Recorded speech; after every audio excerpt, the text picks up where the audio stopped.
મજામાં ને મારા બ્લોગ મિની બ્લોગ જોતા હોય બધા મજામાં જ હોય છે.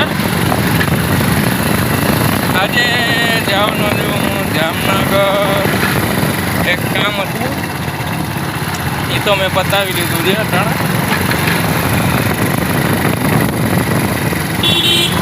મારી ચેનલને લાઈક કરો, શેર કરો, સબસ્ક્રાઈબ કરો. અટાણે જવાનું છું મારા ભાઈબંધની દુકાને. એકચ્યુઅલીમાં માવા ખાય છે, માવા વગર ના હાલે. જો કોઈને વ્યસન ના હોય તો ઇટ્સ ઓકે.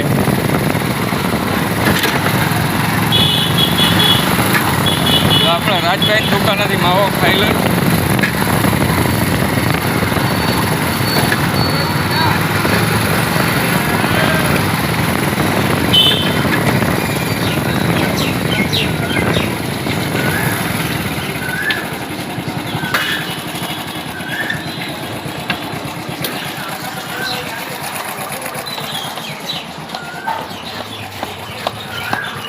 લોક ચાલુ કર્યું લાગે ભાઈ, મારો સીન નો લેજો આ ભાઈ.